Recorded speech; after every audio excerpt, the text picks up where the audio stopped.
LSM atau Divisi Pembangunan Kebijakan. Hari ini kami sebagai perwakilan langsung dari lembaga eksekutif pemerintahan mengadakan rapat paripurna ini yang bertujuan untuk mengangkat isu terkait program makan bergizi gratis. Isu ini masih kita kaji, maka dari itu kami mengundang perwakilan masyarakat, LSM atau akademisi maupun kebijakan untuk berdiskusi bersama menetapkan isu ini apakah menjadi isu yang divisikan atau tidak. Maka dari itu pada tanggal 5 Mei 2026 saya memulai rapat ini dimulai. Baik, sebelumnya perkenalkan nama saya Nala Zaralia. Di sini saya selaku analisis kebijakan akan mengkaji bagaimana program makanan bergizi gratis ini layak atau tidak dan berguna atau tidak. Nah, pembangunan sumber daya manusia yang berkualitas sangat dipengaruhi oleh terpenuhinya gizi yang baik, terutama pada anak usia sekolah. Namun masih banyak anak yang belum mendapatkan asupan makanan bergizi gratis secara optimal.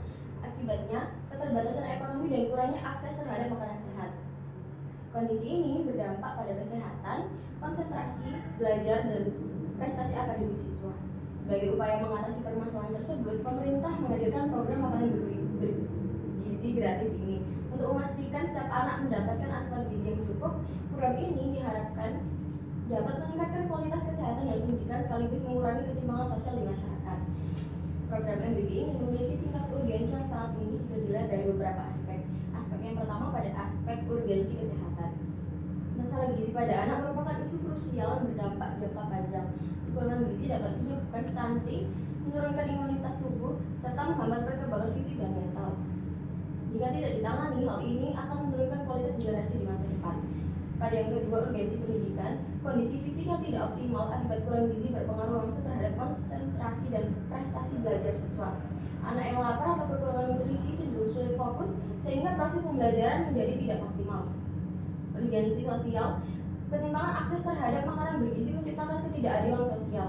Program MBG ini menjadi penting untuk memastikan bahwa semua anak tanpa melihat latar belakang ekonominya dan memiliki kesempatan yang sama untuk tumbuh dan berkembang. Urgensi ekonomi dan jangka panjang ini, investasi pada gizi anak merupakan investasi yang jangka panjang bagi negara. Generasi yang sehat dan cerdas akan meningkatkan produktivitas tenaga kerja di masa depan dan mendorong pertumbuhan ekonomi. Ya, silakan. Di Indonesia ini kan banyak anak yang nggak sekolah karena kekurangan biaya. Nah, kenapa pemerintah tidak menjadikan program pendidikan gratis daripada MBG? Baik, terima kasih dari Bapak Aldi sama juga masyarakat. Terima kasih sudah mewakili rapat besar ini. Jadi begini, kita pemerintah kenapa menetapkan MBG ini sebagai sumber gratis? Karena pertama, pendidikan gratis ini secara kompleks dan struktur lebih sulit atau lebih rumit karena harus melakukan beberapa hal. Maka dari itu kita sebagai pemerintah ingin menggaris bahwa itu ingin menjadi. Sebagai LSM, anggaran program MBG ini sangat besar. Saya khawatir jika tidak diawasi dengan baik maka akan terjadinya pemborosan dan juga penyalahgunaan anggaran. Oleh karena itu, apakah pemerintah bisa menjamin transparansi untuk biaya total? Baik, terima kasih dari Ibu Rara selaku LSM dan dari LSM. Terima kasih atas saran dan pertanyaannya. Kami dari pemerintah tentu, maka dari itu kita mengundang kalian semua untuk hadir dari masyarakat maupun LSM maupun kebijakan, karena kebijakan bersikap netral. Kita mengkaji, kita bersama-sama memberikan informasi umum mengenai isu MBG ini. Maka dari itu adanya akademisi atau Ibu Rara sebagai LSM ini sebagai penjaga stabilitas dari esensi kita. Namun di sisi lain memang faktor urgensi politik dan kebijakan publik, MBG juga menjadi kebijakan strategis yang menunjukkan komitmen pemerintah terhadap kesejahteraan rakyatnya.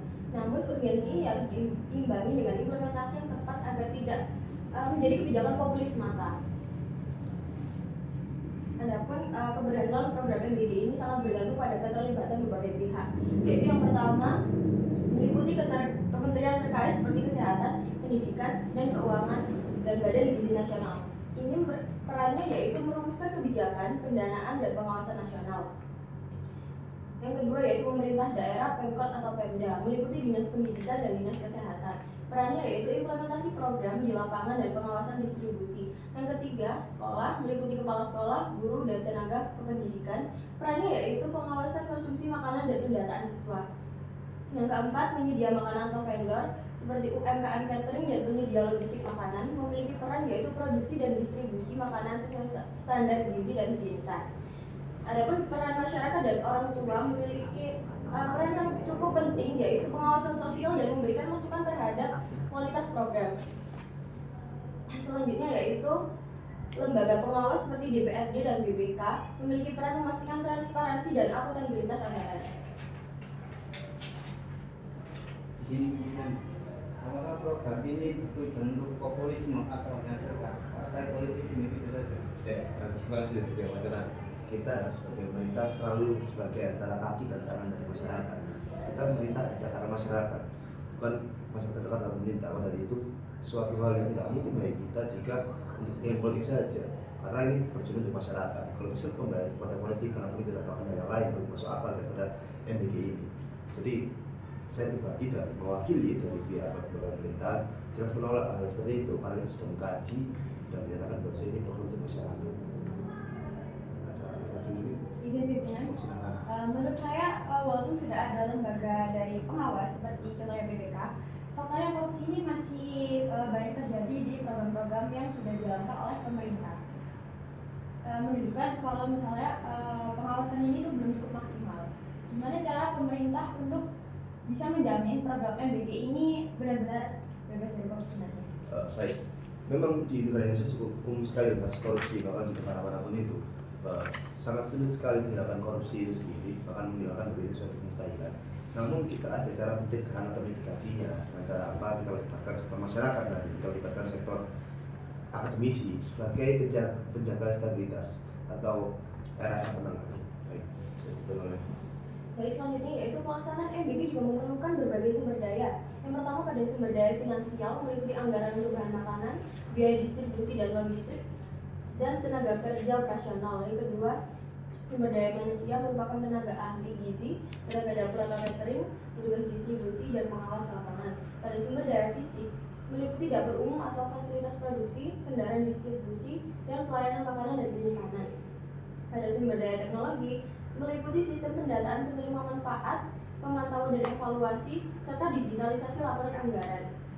Di sumber daya regulasi sendiri merupakan prosedur operasional standar atau SOP dan standar gizi dan keamanan pangan.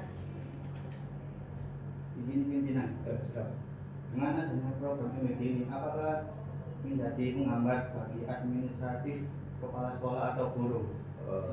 Oke, terima kasih. Tapi jelas tidak. Kenapa? Karena tujuan dari pelaksanaan tugas atau guru maupun kepala sekolah itu ramai masyarakat. Mereka sudah ditugaskan, maka mereka sudah diangkat menjadi pegawai negeri. Tujuannya untuk mengabdi masyarakat. Jadi kalau mereka kan sedang bertani, lebih baik mereka mencoba saja jabatan itu, karena mereka sudah melakukan sumpah maupun dalam jauh. Jadi mereka sudah bersedia dengan tupoksinya mereka masing-masing. Karena sebenarnya dengan pendidikan. Ada lagi? Izin pimpinan, saya melihat kualitas program MBG di tiap daerah itu bisa berbeda-beda. Mungkin ada yang udah cukup lumayan bagus, ada juga yang masih kurang. Ini menunjukkan standar operasional prosedurnya diterapkannya kurang rata. Bagaimana cara pemerintah memastikan kualitas program ini sama di setiap daerah? Baik, terima kasih. Dari itu kita sesuai dengan teman-teman AP melibatkan sektor sipil, swasta, masyarakat, pemerintah. Pada itu kita melakukan prinsip good governance untuk meningkatkan tiga sektor ini. Karena kita merupakan tiga sektor penting sesuai dengan disebutkan jadi adalah stakeholder. Jadi kita tidak hanya pemerintah saja, namun dari akademisi, dari masyarakat maupun dari pihak netralitas setelah komisi kebijakan untuk berjalan bersama dan melakukan bersama. Selanjutnya yaitu saya akan memberikan contoh estimasi sederhana untuk memberikan gambaran. Jika diasumsikan jumlah siswa 10.000 orang, biaya per porsi yaitu 15.000. Jika dihitung hari sekolah misalnya 20 hari per bulan. Jika dihitung dengan keseluruhan di biaya harian misalnya 10.000 siswa dikali 15.000, totalnya menyentuh 150 juta.